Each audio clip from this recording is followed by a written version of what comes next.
জয় জয় রাম কৃষ্ণ ভুবন મંગલ। દર્શક મિત્રો નમસ્કાર, જય ઠાકુર। યુગો પહેલાં, વર્ષો પહેલાં જે ઘટનાઓ બને છે આધ્યાત્મિક જગતની અંદર, હંમેશા કોઈને કોઈ સમય એક વિભૂતિને લાવી અને સમાજની સામે રાખી દે છે કે જે વિષાદયુક્ત અવસ્થાની અંદર સમાજ હોય, દ્વિધાની અંદર આખી એક સમાજની એક એક વ્યક્તિ હોય, માર્ગ સૂઝતો ન હોય, ક્યાંક કંઈક ખૂટતું લાગે, જીવનની ઉપલબ્ધિઓ આપણી પાસે બધી જ હોય, છતાં પણ મનમાં આપણને અજંપો રહીએ કે કંઈક ખૂટે છે। તો શું ખૂટે છે એ જે બતાવે, એ જ જેની એ પૂર્તિ કરે અને આપણી આંગળી પકડી અને ક્યાંક એક ડગલો આગળ લઈ જાય, આ અંશાવતાર એક મહાપુરુષોના જીવનની એક દિનચર્યા બની જતી હોય છે। વાત ચાલતી હતી રામકૃષ્ણ દેવના જીવનની, એમના જીવનની અંદર વણાયેલા પ્રસંગોની, રામકૃષ્ણ કથામૃતની। મહેન્દ્રનાથ ગુપ્તે આ બધા જ પ્રસંગોનું વર્ણન કરેલું છે। ઘટનાનું આપણે વર્ણન કરતાં આગળના પ્રસંગ ઉપર એક નજર નાખીએ કે રામકૃષ્ણ દેવ કામારપુકુર જ્યારે જાય છે અને ફરી પાછા એ દક્ષિણેશ્વર આવે છે, ત્યાંથી આ પ્રસંગની એક શરૂઆત થાય છે। સમય એવો આવી રહ્યો હતો, એક્ઝેક્ટ બિલકુલ એની અંદર સાલ લખેલી છે કે 1879ની આ ઘટના બને છે। સાંજના સમયે રામકૃષ્ણ દેવ પોતાના આવાસની અગાસી ઉપર ચડી અને ગંગાના પ્રવાહને નિરખી રહેતા, ક્યારેક કલકત્તા તરફ નજર દોડાવતા હતા અને બે પોતાના વિશાળ બાહુઓ ફેલાવીને એ કહેતા કે અરે ભક્તો, અરે વાલા શિષ્યો, તમે ક્યાં છુપાયા છો? તમે આવો, હું તમારી રાહ જોઉં છું। જીવનની પોતે જે ઉપલબ્ધિ કરી છે, જે લબ્ધિ મેળવેલી છે આધ્યાત્મિક ક્ષેત્રની, જે અનુભૂતિઓનું જગત હતું, એમને કોઈકને તો આપવું હતું, કોકને તો એ વસ્તુઓ જે શ્રેષ્ઠ હતી, જે સાત્વિકતાને ભરેલી હતી, જે એક પુનિત પ્રયત્નના કારણે ઈશ્વરની અનુભૂતિ થઈ, એમનો સાક્ષાત્કાર જેને થઈ ચૂક્યો હતો, એ વ્યક્તિ એકલપંડી કઈ રીતે હોઈ શકે? એમને તો કોકને આ વારસો આપવો હતો કે જે જગતના એ એક અનિષ્ટોની સામે ઊભા રહી અને સમાજને સાચી દિશા તરફ લઈ જાય। આવો એક શિષ્ય વર્ગ એમને તૈયાર કરવો હતો અને પોતાનો આ અનુપમ વારસો એમને આપી જવો હતો કે જેથી સમાજનું શ્રેય અને પ્રેય બંને જળવાઈ રહે। કલકત્તાની દિશા તરફ રામકૃષ્ણ દેવ જ્યારે આ પોતાના એક આહ્વાન આપતા હતા, દક્ષિણેશ્વર આવવાનું, કે શિષ્યો તમે ક્યાં છુપાયા છો? આવો, હું તમારી રાહ જોઉં છું। આપણને એમ લાગે કે ઉત્કંઠાથી જ્યારે રામકૃષ્ણ દેવે આ આહ્વાન આપ્યું છે તો એનો પડઘો પડ્યો હોય એવું લાગે અને કલકત્તાથી બે પ્રથમ શિષ્યોનું એ દક્ષિણેશ્વર આવવાનું થાય છે। 1879ની કોઈ એક તારીખનું, એક્ઝેક્ટ તારીખ નથી લખી, પણ 1879ની એક બપોરે આ રીતના શબ્દો આપણને રામકૃષ્ણ કથામૃતમાંથી મળે છે અને બે મહાનુભાવોનું, બે યુવાનોનું આગમન દક્ષિણેશ્વરમાં થાય છે। એમાંના એક હતા મનમોહન મિત્ર અને રામચંદ્ર દત્ત। મનમોહન મિત્ર અને રામચંદ્ર દત્ત આ બંને સગા માસિયાઈ ભાઈ થતા હતા અને ખૂબ જ એજ્યુકેટેડ હતા, શિક્ષિત હતા બંને ભાઈઓ, અને ત્યારની કલકત્તાની મેડિકલ કોલેજમાં એ સારી પોસ્ટ ઉપર ભણે છે। હવે કલકત્તાનો આ ત્યારનો જે સમય છે, એક અંગ્રેજીયતની અસર નીચે જીવતા સમાજની આ વાત આવે છે કે નાસ્તિક હોવું એક વધારે ફેશનવાળું ગણાતું। કેમ કે અમે ઈશ્વરમાં માનતા નથી, અમે દેવી દેવતાઓમાં માનતા નથી, અમે મૂર્તિ પૂજામાં નથી માનતા। આવું લોકો એક વર્ગ આખો ક્રિએટ થયેલો, આખો ઉદ્ભવેલો ત્યારે, કે જે પોતાને એલિટ માનતા હતા અને પોતે બીજાથી પર છે, આવું એ સાબિત કરવા માટે સતત પ્રયત્ન એ કરતા હતા લોકોનું ધ્યાન ખેંચાય એ માટેથી કોઈ એવા વિધાનો પણ કરી દેતા હતા. આ સમાજની ત્યારની જે અંગ્રેજી શાસનની નીચે જ્યારે આપણે આ જીવી રહ્યા હતા ત્યારે આવું ઘણું બધું બન્યું હતું કે તમને તમારા મૂળ પ્રવાહથી અંગ્રેજીએ ખૂબ ક્યાંક દૂર હડસેલી દીધા હતા. અને આ બંને ભાઈઓ માસીયાઈ ભાઈઓ છે, રામચંદ્ર દત્ત અને મનમોહન મિત્ર. બંને યુવાનો છે, ખૂબ જ એ શિક્ષિત છે અને પ્રથમવાર રામકૃષ્ણ દેવના જીવન ચરિત્રની અંદર આ વાત લખાયેલી છે. કથામૃતની સાથે સાથે આ પ્રસંગો પણ એટલા જ મહત્ત્વના બની રહ્યા છે કે એમને કેશવચંદ્ર સેન દ્વારા જે પ્રકાશિત એક મેગેઝિન છે, જે સામયિક છે. કેશવચંદ્ર સેન તત્કાલીન એક સારા પત્રકાર છે અને એમનું એક પોતાનું મુખપત્ર મેગેઝિન પણ એક ચાલતું હતું. એમાં જ્યારે રામકૃષ્ણ દેવ કેશવચંદ્ર સેનને મળે છે એ પછીના અંકની અંદર એ ઘટનાનું વર્ણન હોય છે. અને કેશવચંદ્ર સેન તો પ્રભાવિત હતા, આમ તો એ બ્રાહ્મ સમાજના સ્થાપકોમાંના એક હતા. તેમ છતાં પણ રામકૃષ્ણ દેવ પ્રત્યે અનન્ય ભાવ હતો, કારણ કે ઠાકુર રામકૃષ્ણ દેવ કોઈ એક સંપ્રદાયની વાત નહોતા કરતા. હું શ્રેષ્ઠ છું, મારી પાસે જે શ્રેષ્ઠ છે, બીજા નિમ્ન છે, બીજા અધમ છે, બીજા કંઈ સમજતા નથી.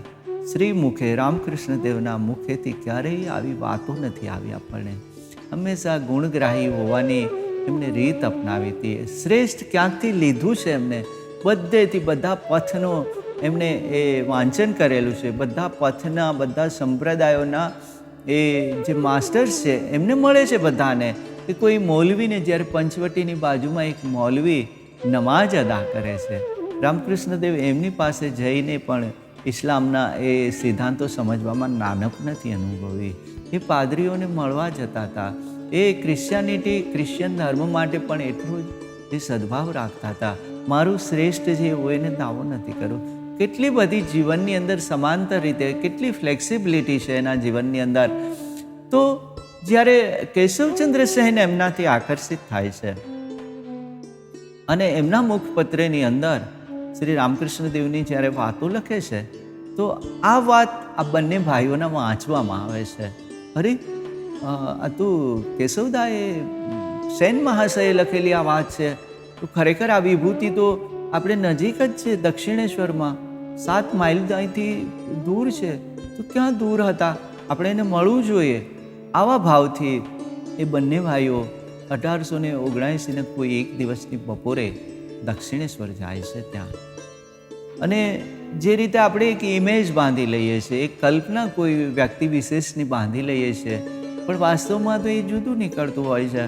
તો એમને તો પરમહંસ શબ્દ જ્યારે વાંચેલો એટલે એને એક આકૃતિ મનની અંદર બનાવી દીધેલી કે મોટી એને માથે જટા હશે, રુદ્રાક્ષની માળાઓ પહેરેલી હશે અને કપાળની અંદર તો બહુ મોટા ત્રિપુંડ તાણેલા હશે, મોટા મોટા કુંડળ પહેરેલા હશે, વ્યાઘ્ર ચર્મ ઉપર એ આરૂઢ હશે અને હંમેશા એક જ એ અવાજ, એક ઊંચા અવાજે જ વાત કરવા ટેવાયેલા હશે. અને જાય ત્યારે એમની વર્તણૂક યોગ્ય હશે કે અયોગ્ય હશે, મળશે કે નહીં મળે, આવું બધું આપણે કલ્પના કરી લઈએ છીએ ક્યારેક કોઈ મહાનુભાવોને મળવા જતા હોય ને. પણ વાસ્તવમાં તો જ્યારે આખી એક એ પર્સનાલિટી, એમનું વ્યક્તિત્વ સામે આવે છે તો માણસ દંગ રહી જાય છે. કરે આવું હોઈ શકે. અને આ વાત એ મનમોહન મિત્ર અને રામચંદ્ર દત્તના જીવનમાં બને છે. એ લખે છે આ પ્રસંગને મહેન્દ્રનાથ ગુપ્ત કે જ્યારે એ બપોરે આ બંને મહાનુભાવો એમને મળવા આવે છે તો એ બારણા ઉપર ટકોરા મારે છે અને ધીરે રહી અને બારણું ખુલે છે ત્યારે સામે શું જોવે છે?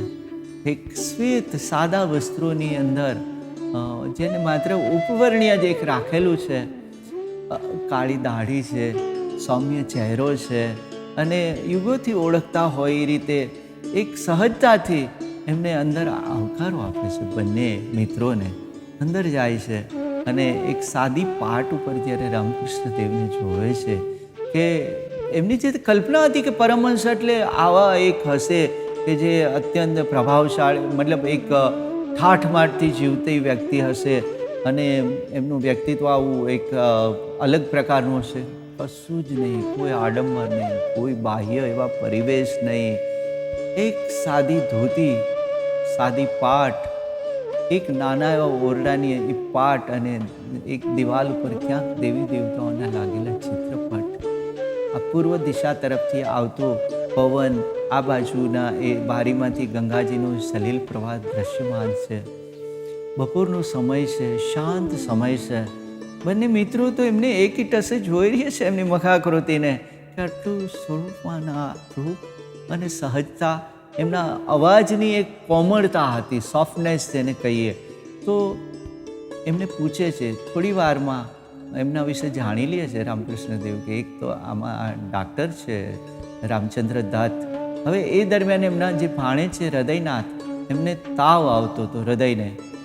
રામકૃષ્ણ દેવે એને બોલાવ્યું કે રુદુ ક્યાં છો, તું આવ અહીંયા અને જો એમ કે આ તો ડાક્ટર મહાશય આપણે ત્યાં આવેલા છે, તો એમને તું તારી તબિયત બતાવતા ને દવા આપશે.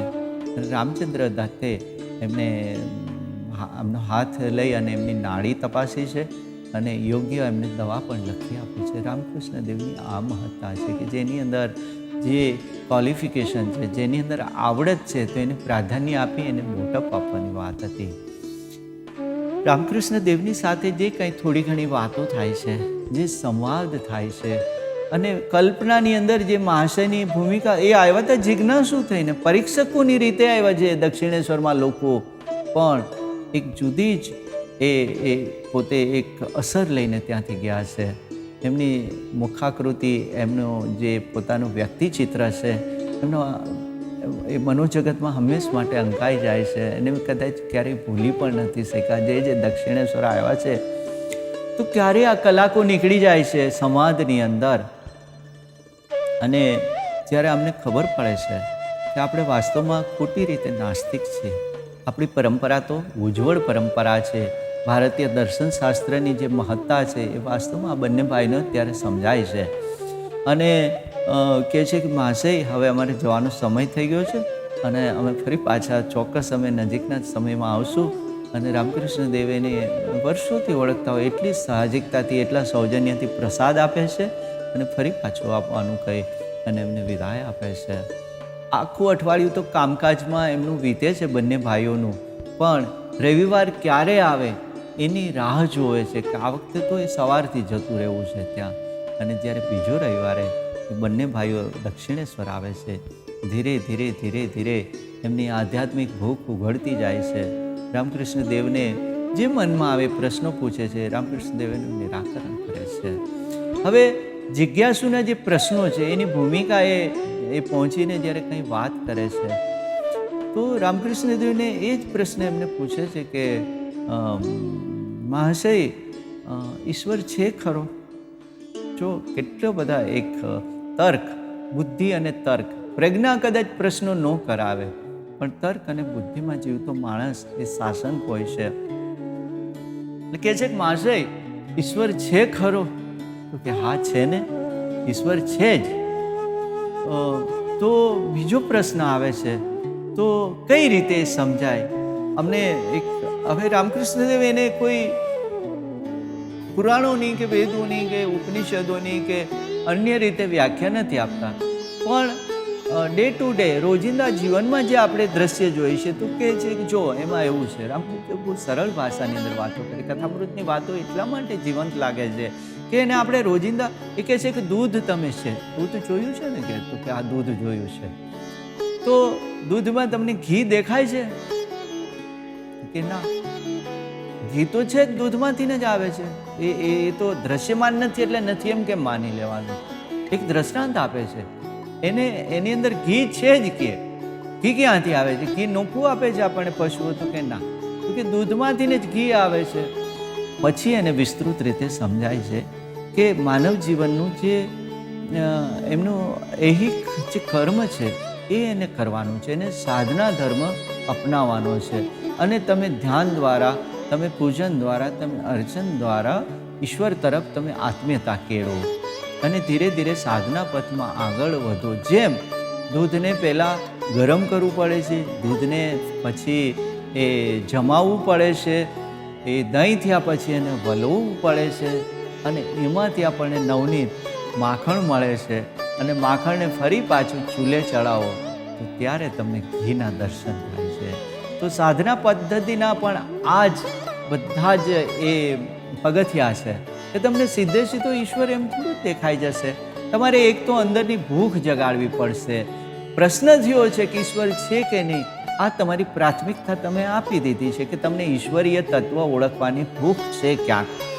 તો ઈશ્વર તો છે જ, ઈશ્વરી તત્વ છે, પણ એ તરફ તમે 2 ડગલા આગળ વધો તો આ વાત જામે તમારી. સાથે સાથે એ એટલી જ સહજતાથી બોલ્યા છે કે તમે પશ્ચિમને છોડીને પૂર્વ તરફ આગળ વધશો. આમ તો એક એ ઇન્ડિકેશન છે, ઇંગિત છે કે તમારી વિચારધારા છે ને પાશ્ચાત્ય છે, એટલે તમે પૂર્વ તરફ એટલે ભારતીય માનસિકતા તરફ તમે વળશો. આ વાત સ્પષ્ટ નથી કરી પણ આપણે સમજી શકીએ છીએ કે ઠાકુરે આ શા માટે વાત કરી છે રામકૃષ્ણ દેવે.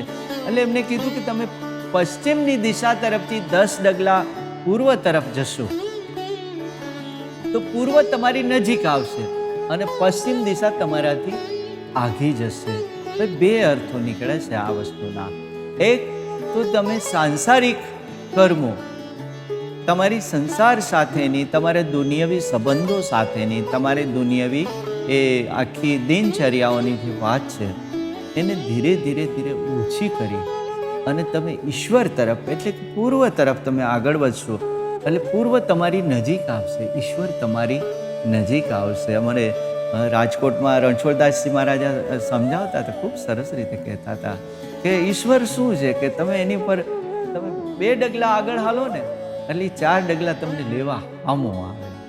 આ સંતોની તો જે ભાષા છે આપણને કે તમે 2 ડગલા એ બાજુ હાલો તો ખરા, એ દિશામાં પગ તો માંડો તો એ 4 ડગલા તો હામો આવશે. પોતાનું બાળક, આપણે આ દ્રશ્યો જોઈએ ને કે નાનું બાળક જ્યારે દોડીને આવતું હોય ને, માં આગળ હાલીને બાપ આગળ હાલીને એને ઊંચકી લે. બાળક દોડતું આવવું જોઈએ એટલે એને ઊંચકી લે. આ જ સંબંધ છે ઈશ્વર સાથેનો, આપણે માતાનો અને પુત્રનો, બાપ અને દીકરાનો. એક ઘટના મને એક સરસ એક સુંદર વર્ષો પહેલાં એક પોસ્ટર જોયેલું એટલા માટે કે આ વાતનું અનુસંધાન છે. રામકૃષ્ણ દેવે વાત કરી છે જ્યારે પગલાં માંડવાની, તો એ પગલાંને લગતી એક સરસ એક પોસ્ટર જોયેલું. તો એક દરિયા કાંઠે 2 સમાંતર રીતે પગલાઓ ચાલતા હતા, 2 વ્યક્તિઓના પગલાં ચાલતા હતા, બંને છાપ ઉપસી આવી છે રેતીની અંદર. હવે આગળ જતા એક જ વ્યક્તિઓના પગલાં રેખાય છે, એની અંદર એક જ વ્યક્તિના પગલાં દેખાય છે એની અંદર. અને ત્યાં એક કોટ મૂકે છે માણસના મોઢે કે હે ઈશ્વર, શું આજ તારો ને મારો સંબંધ છે? એમ કે મારી પાસે જ્યારે સુખ સાધન, મારી પાસે જ્યારે સુખના સાધનો ઉપલબ્ધ હતા ત્યાં સુધી તું મારી ભેળો રહ્યો અને મારી ઉપર વિપદા આવી, મારી પર દુઃખ આવ્યું, મારી પર પરિતાપ આવે છે ત્યારે તું મને છોડીને જતો રહ્યો. આ જે છાપ છે આ તું મને જો, તારા પગલાંની છાપ અહીંયા ક્યાંય દેખાતી નથી. આવું કોટ ઈશ્વરને સંબોધીને કરેલું છે. અને એની નીચે ઈશ્વરના મોઢે એક શબ્દો મૂક્યા છે કે પુત્ર, દીકરા, એ તારા પગલાંની છાપ નથી બેટા, એ મારા પગલાંની છાપ છે. કારણ કે દુઃખમાં તો હું માણસને તેડી લઉં છું, તારા પગલાં ક્યાં રેતીમાં અંકાવાના હતા? આ પગલાં છે ને મારા છે. દુઃખની અંદર ઈશ્વરે આપેલું કોઈ પણ સંતાપ, કોઈ પણ પરિતાપ એ તો એક નવી દિશા આપવા માટે આવે છે. આપણે એને અભિશાપ કે શાપ માની લઈએ છીએ. શ્રીમદ ભાગવતની અંદર અદ્ભુત પ્રસંગ છે કે જ્યારે કૃષ્ણ દ્વારિકામાં જાય છે ત્યારે કુંતાજી એને આડા આવીને ઊભા રહે છે. કૃષ્ણને એ સમજાવે, એને મળે છે કે બુવા શા માટે એમ કે તમે એટલે દૂર? કે બેટા આજ દિવસ હું માનતી હતી કે તું મારો ભત્રીજો છે, પણ પુત્ર મહાભારતના યુદ્ધના આ પ્રસંગો જોયા પછી મને એવું લાગે છે કે તું અવતાર છું, સાક્ષાત અવતાર છું. અને કૃષ્ણને જ્યારે એનું રૂપ આમની પાસે ખુલ્લું થઈ જાય છે ત્યારે એમને કહે છે કે ભાઈ આમે તમે મારા પિતાના બહેન છો, સંબંધની રીતે પણ તમારો અધિકાર છે અને આપ કંઈક માગો મારી પાસે. અદ્ભુત આ જે વાતો છે ને એ તો જીવનને એક નવી દિશા આપી જાય એવી વાતો છે. કુંતાજીએ એ ઈશ્વર પાસે માગ્યું કે બેટા અચકાઈશ નહીં ને આપવામાં, તું દીકરા, તું મારો ભત્રીજો છો, એ સંબંધે તું મને ના તો નહીં પાડને? કે ના બુવા, હું ના નહીં પાડું તમને, તમે માગો મારી પાસે, જે માગો માગો. અને શ્રીમદ ભાગવત આ વાત કહે છે સમસ્ત માનવ જાતને આપણે સમજવાની વાત છે કે જો બેટા અમને જીવનમાં દુઃખ આપશે. કોઈ વ્યક્તિ આજના સમયમાં આપણી સામે ચતુર્ભુજ રૂપ દર્શન દઈને ઈશ્વર ઉભો હોય તો આપણે દુઃખ માંગશું. કુંદાજીએ કીધું કે ઈશ્વર, જો તું મારું ભત્રીજો હો, અવતાર હો, વિરાટ રૂપ દર્શન દેખાડનાર મારા અર્જુનને જ શું કામ ને મહાભારતના યુદ્ધમાં દીકરા તે ટીટોળીના બચાવ તે વાત મારી સુધી તું ઈશ્વર હો તો મને દુઃખ આપશે. કૃષ્ણ કહે છે શા માટે? તું કહે છે તું શું કામ અમને છોડીને જાય છે? આજે અમે સુખી થયા એટલે ને. જો સુખ આપણા ઈશ્વરને આપણાથી આંગળી છોડાવી શકતું એવા સુખની મને જરૂર નથી. ઈશ્વર નજીક હશે ને તો અનેક સંતાપો, અનેક વિપદાઓ, અનેક પરિતાપો એ છાયણો બનીને ઉભી રહેશે. કારણ કે રવિન્દ્રનાથ ઠાકોર કહેતા કે ઈશ્વર જે ટપલી મારે છે ને એ ઈશ્વર ટપલીએ મારે છે ને એનો હાથ વચ્ચે રાખે છે કે મારા સંતાનની બુદ્ધિ લાગી જાય. એકાદ અળબોત જો હાચા હાથની લાગી જાય તો છોતરા નીકળી જાય. આ તાકાત ઈશ્વરી. એક ભૂકંપ સેજ ધરતી પડખું ફેરવે તો છીન ભીન થઈ જાય. ઈશ્વરી તાકાતનો આપણને અંદાજ જ ક્યાં છે? આ સુનામીઓ હજારો વર્ષની સંસ્કૃતિઓને એક ઘડીના છઠ્ઠા પર તો ઈશ્વરની સીધી ઝાપટ ખમી શકવાની તો કોઈ આપણી તાકાત નથી. માત્ર ઈશ્વરીય એક સંકેત દુઃખ માણસને અંદરથી ખોલી નાખે છે. કુંતાજીના શબ્દો, રામકૃષ્ણ દેવના જીવનના આ પ્રસંગો જોઈએ તો ઈશ્વરનો જે સાક્ષાત્કાર થાય છે. આમનો પ્રશ્ન હતો કે મહાશય, રામચંદ્ર દત્તે પૂછ્યું હતું કે મહાશય એનો સાક્ષાત્કાર થાય તો કે છે કે હા, જીવનની અંદર દુઃખો આવે, જ્યારે એની અંદર પરિતાપ આવે તો ઈશ્વરના સાચા સ્વરૂપની આપણને અનુભૂતિ પણ થાય. અને તમે એને સીધી રીતે નથી જોઈ શકતા પણ એનો સાક્ષાત્કાર તો કરી શકો છો. દૂધમાં ક્યાંક માખણ છુપાયેલું છે, ક્યાંક નવનીત છુપાયેલું છે. એ આખી પ્રોસેસ છે, જીવનની પ્રોસેસ છે. કોઈ પણ સાધના પથની અંદર ભક્ત હોય તો એ રાહ જોતો હોય છે, હે ને. કોઈ જ્ઞાની હોય તો એની અંદર એ સંવાદ કરે છે, અન્ય મહાપુરુષોને મળી અને સિદ્ધાંતો પ્રતિપાદિત કરે છે. જ્ઞાની હોય તો એ અદ્વૈતની ભૂમિકાએ જઈને વાત કરે છે. રામકૃષ્ણ દેવ કહે છે કે આ બધા પથ દ્વારા ઈશ્વરનો ચોક્કસપણે સાક્ષાત્કાર થઈ શકે. માત્ર તમારે મહેનત કરવાની છે. એ સરળતાથી કોઈ સાક્ષાત્કાર કોઈને એ ઈશ્વર એમ પ્રાપ્ત ન. વાસ્તવમાં તો તમારી તીવ્રતા હોવી જોઈએ, ઉત્કંઠા હોવી જોઈએ અને એવી ઉત્કંઠા હોવી જોઈએ કે રામકૃષ્ણ દેવે કીધું કે તમે તમારા પરિવાર માટે રડો છો, તમે તમારા ધન માટે રડો છો, તમે તમારી ગુમાવેલા પદ પ્રતિષ્ઠાને રોવો છો, તમે ઈશ્વર માટે ક્યારે રડો છો ખરા? આ પ્રશ્ન આજે પણ આપણી સામે કથામૃતમાં તો ઊભો છે કે રામકૃષ્ણ દેવે જે વાત કરી છે કે આપણે ક્યારેય રામકૃષ્ણ દેવે કીધું એ રીતે ઈશ્વરની માટે આપણે આંસુ વહાવીએ છીએ. શા માટે ઈશ્વર ન મળે? વાસ્તવમાં અંદરની તીવ્રતા, અંદરની ભૂખ મોઢેથી ઉઠેલો નહીં, નાભિએથી ઉઠેલો જો પ્રશ્ન અને ઈશ્વર માટેની જો ઉત્કંઠા હોય ને તો એનો પડઘો ચોક્કસ એ કાયનાત બ્રહ્માંડમાં પડઘાતો જ હોય છે. દર્શક મિત્રો, રામકૃષ્ણ દેવના શ્રી મુખે કહેલી આ વાતો ફરીને આપણે જીટીપીએલના આંગણે રામકૃષ્ણ કથામૃતની અંદર આવતી વખતે લઈને આવીશું. ત્યાં સુધી નમસ્કાર, જય ઠાકુર. જય જય રામ કૃષ્ણ ભુવન મંગલ.